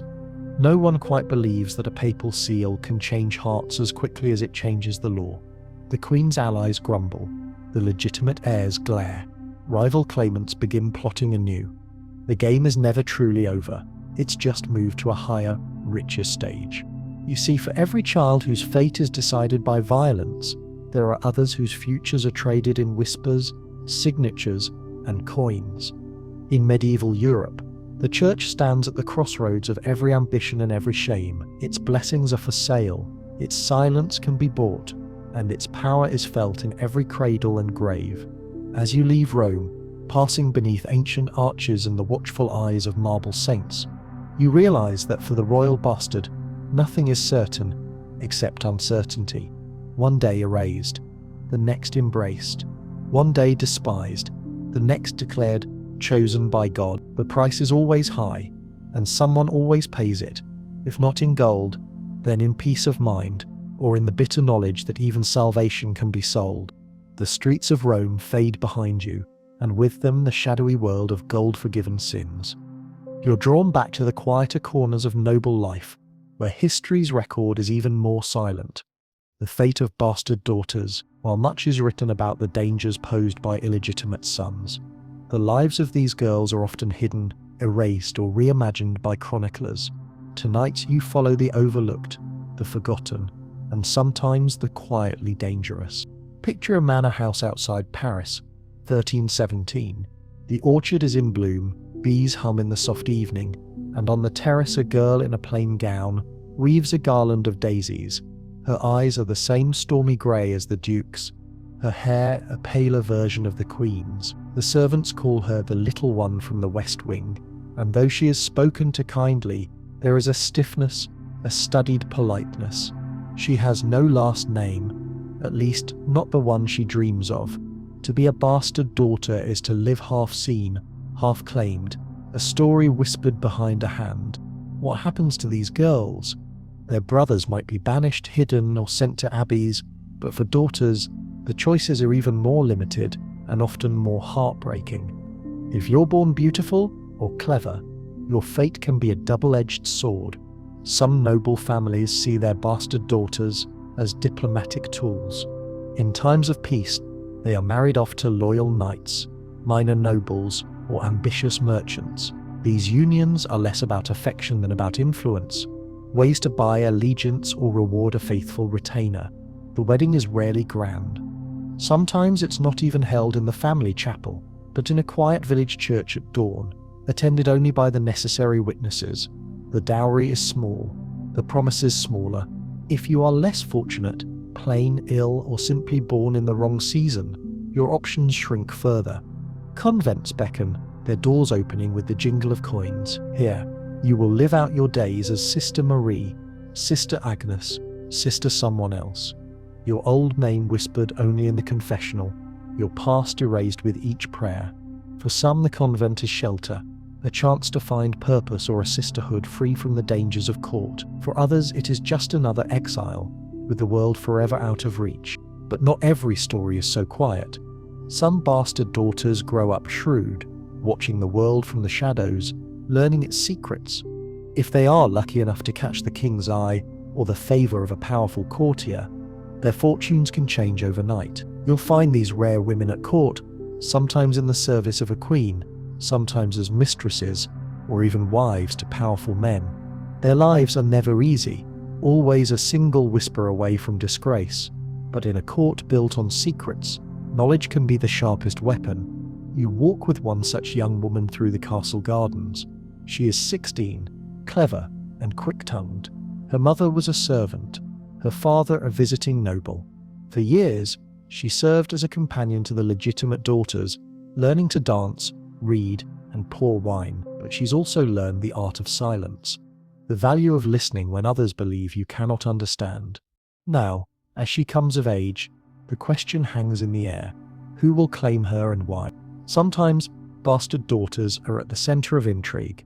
Their marriages can be used to strengthen or weaken rival families. In the hands of a cunning mother, a girl might be promised to a powerful but aging noble, thereby securing a step up for her legitimate siblings. In other cases, a bastard daughter's very existence is a danger, especially if she is the king's child, or bears too close a resemblance to the royal line. In such cases, queens have been known to order their removal from court, their names stricken from records, their faces blotted from family portraits. But girls can be dangerous too. There are tales, half remembered, never written down, of bastard daughters who rose to become power brokers in their own right. They learned to read the court, to play favourites against one another, to use kindness and cruelty with equal skill. Some are said to have orchestrated scandals, betrayals, even assassinations, all while the men around them dismissed them as harmless. There is an old saying, "The king's blood runs coldest in a woman's veins." You can't help but notice how many queens, regents and mistresses in history trace their roots not to proud marriages, but to a single knight's indiscretion. Yet for every story of triumph there are many more of suffering. Bastard daughters are vulnerable to abuse, used and discarded by men who see them as property, not people. They often carry the burdens of their mother's shame, the scorn of their legitimate siblings, and the ever-present fear of exposure. If a bastard daughter grows too clever, too ambitious, she risks drawing attention, sometimes fatal, from those who would rather keep the past buried. There are moments of tenderness too. In some rare cases, a noble father loves his illegitimate daughter fiercely, providing her with lands, titles, or protection. Some manage to live peaceful, if quiet, lives, becoming respected figures in their local communities, remembered for charity or wisdom, but more often, their stories dissolve into silence. No monuments bear their names, no ballads sing their grief or joy. Only in the corners of ledgers or the margins of old letters do their lives sometimes flicker for a moment. Marie, the king's natural daughter, married to a certain knight. You pass through a quiet chapel, where an old nun lights candles for the forgotten dead. She prays for all lost daughters, known and unknown. The air is thick with the ache of unnamed griefs. You realize that history's shadows are filled not only with the ambitions of bastard sons, but with the resilience, heartbreak and occasional cunning of daughters whose names have been swallowed by time. As the evening falls, you return to the terrace where the girl once sat. The garland of daisies now scattered by the breeze. Her laughter, her hopes, the gentle power of her presence, they are all part of the story, even if the chroniclers forget to write them down. You pass through another arched hallway, moonlight glinting on stone floors worn smooth by centuries of intrigue. Here, in the echoing quiet, a different game unfolds, one played with ink, parchment, and the subtle language of historians and scribes. Welcome to the world of code words in court chronicles, where the truth of royal bastards is hidden not by blades or bribes, but by clever writing, euphemism, and omission. Imagine you are a court chronicler in 15th century Castile. Your job is not simply to record events, but to protect the dignity of your lord's house, while keeping the truth accessible for those who know how to read between the lines. The pen, in these halls, is a double-edged sword. Reveal too much, and you risk your life. Conceal too well, and the story is lost for good. You must master the art of telling and not telling, of hiding the bastard in plain sight. The chronicles of Europe are filled with code, the child of the king's blood, but not of the queen's womb. A young man of promising birth adopted into the household, Lady Eleanor's companion, much favoured by His Majesty.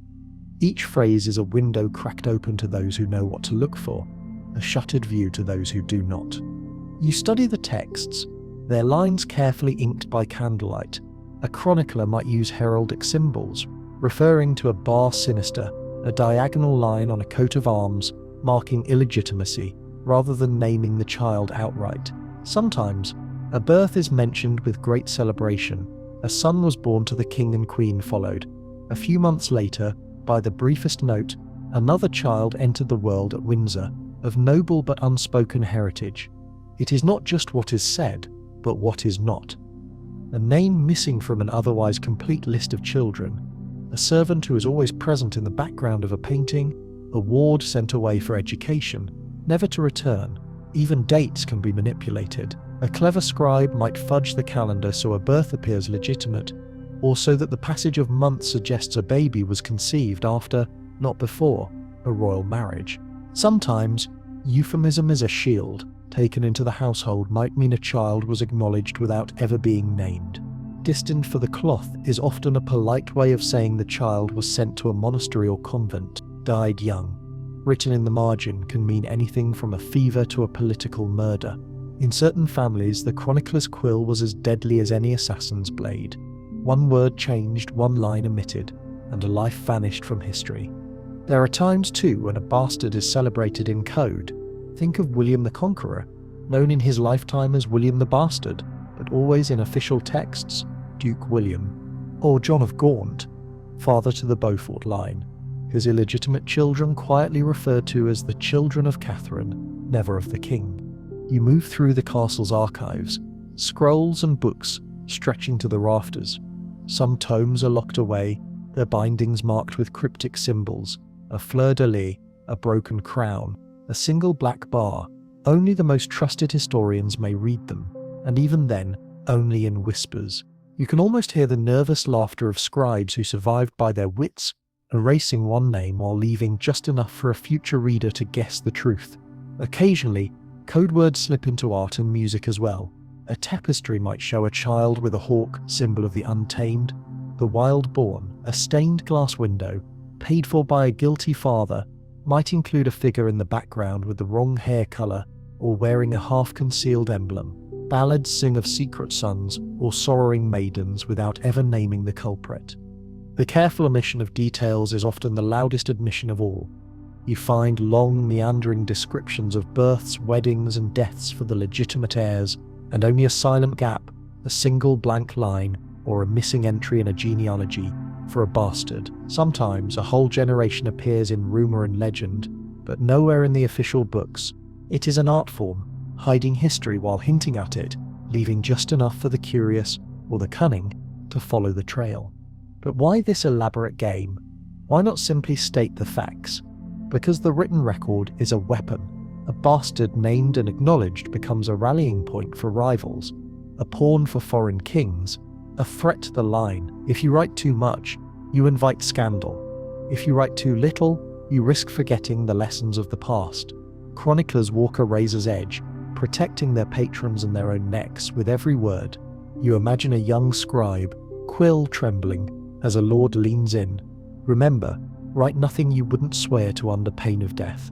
Or a queen's advisor, hinting with a smile. Omit the year, the rest will take care of itself. And sometimes the truth is simply erased. Fires are set, books vanish, letters disappear. In the world of royal bastards, the record is as much a grave as any crypt. As you step back from the archives, the weight of unspoken stories presses on you. How many names are missing? How many children lived, loved, and died between the lines? You realize that every chronicle, every tapestry, every song is both confession and cover-up, a patchwork of memory and forgetting. In medieval Europe, history itself is complicit in the fate of royal bastards. Their stories are never fully told, but if you listen, if you read the silences, you'll find them, hidden in the code words, the symbols, the blank spaces that haunt the pages and halls alike. You slip away from the archives, candle guttering in your hand, and find yourself drawn to stories that swirl just outside the margins of those old chronicles. Stories of the rare, dangerous, and dazzling few, the bastards who became kings anyway. If silence, code, and death have been the rule for centuries, these are the notorious exceptions that haunt every legitimate heir's nightmares. Tonight, you walk in the footsteps of those who broke through the barriers and seized power, not despite their origins, but sometimes because of them. Imagine a dawn in Portugal, 1385. The kingdom is on the brink. The king is dead without a clear, legitimate heir. Enter John, known all his life as the Master of Avus, the bastard son of King Pedro I. No one expected much from John. He was supposed to be the problem, the pawn, the spare. Yet as the country teeters, it's John who rallies the people. John who defeats the Castilian invaders at Aljubarrota, and John who becomes king, founding a dynasty that lasts 2 centuries. His chroniclers don't dare ignore the taint of his birth, but in their official texts, they begin to use new phrases: chosen by the people, the hand of providence, the man of destiny, the world adjusts, and the word bastard takes on a new, sharper meaning. Not a shame, but a threat, or even a hope. The story repeats elsewhere, time and again. There's Alfonso XI of Castile's son, Henry of Trastamara, who rises against his legitimate half-brother, fights a bloody civil war, and finally takes the throne. Chroniclers twist themselves into knots explaining why God would favour an illegitimate son, But the facts remain. Power is seized by those who dare. You see a similar pattern in the Anglo-Norman world. The Beauforts, descendants of John of Gaunt and his mistress Catherine Swynford, are at first dismissed as base-born, yet through relentless ambition and with the eventual blessing of the king and the pope, their line not only survives but flourishes, culminating in the Tudors.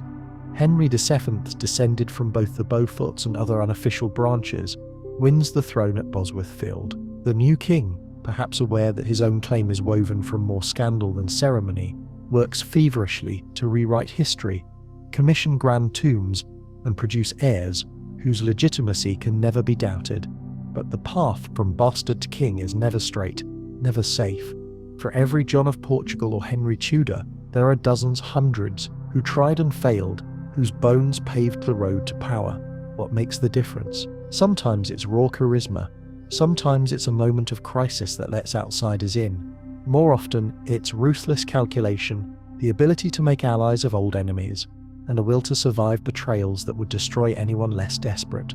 You notice how chroniclers wrestle with these figures. Their births are hedged with phrases like under a cloud, of uncertain origin, or favoured by fortune. Once they take power, the official story changes overnight. Childhoods are rewritten, enemies are accused of slander, loyal supporters are rewarded with lands and titles, and the bastard label is gradually replaced by founder, conqueror, or father of the nation. But no one ever truly forgets the truth.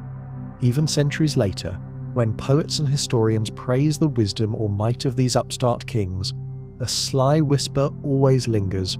Wasn't he a bastard? Wasn't her blood a little thin? Let's not forget the extraordinary risks these figures ran. Every day of their reigns, every celebration, was shadowed by the threat of rival claimants, foreign invasion, and assassination. A bastard king's first job is always survival. His second is legitimacy. That means marrying well, producing plenty of heirs, and lavishing favours on the church, which is always happy to trade spiritual comfort for political support. But what of their children? You walk the corridors of a Tudor palace and see the lesson etched in every fresco, every gilded family tree. These new dynasties work tirelessly to wipe out the stain of the past. Their sons are given the best tutors, the grandest titles, the most celebrated marriages. Their daughters are paraded at court, their portraits painted by famous artists, their names spoken with reverence. Yet underneath it all is a subtle, ongoing anxiety, a fear that the old rumours, the old doubts will never quite fade. Sometimes, the bastards who become kings try to help others like themselves. John I of Portugal gave lands and titles to his illegitimate half-brothers, forging a new natural nobility. Henry II promoted the Beauforts and others of dubious lineage, swelling his court with men who owed everything to him. Other times, the new kings are merciless, closing the door behind them, hunting down rival bastards, and insisting that their own line is the only true one. It's a cruel irony. Yesterday's rebel is today's tyrant. What is left in the end for the world to remember? A grave in a great cathedral, a name inscribed in gold, but always just out of sight. The rumours and the jokes, the stories of mothers, midwives, and midnight bargains that shaped the crown. You can sense it in the nervous glances of ambassadors, in the veiled threats of Parliament, in the way a king's enemies always seem to find a new lost heir whenever the political weather changes. Yet, you also find something new, something rare in these stories, a kind of hope. For all the violence and suspicion, for all the code and silence, the bastards who rise to rule are living proof that the world can change, that destiny is never quite fixed, and that the past's shame can, if only for a moment, become the foundation for the future. You look up at the portraits in a long gilded gallery. Some faces are haughty, others wary. Some look out with the weary patience of survivors, others still burn with the reckless fire of ambition.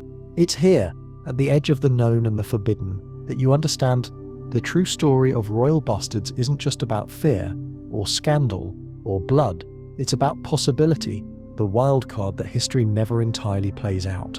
The world of courts and crowns remains as treacherous as ever, but in every age there are those who refuse to vanish, refuse to hide, and in doing so, they force the world to rewrite its own rules.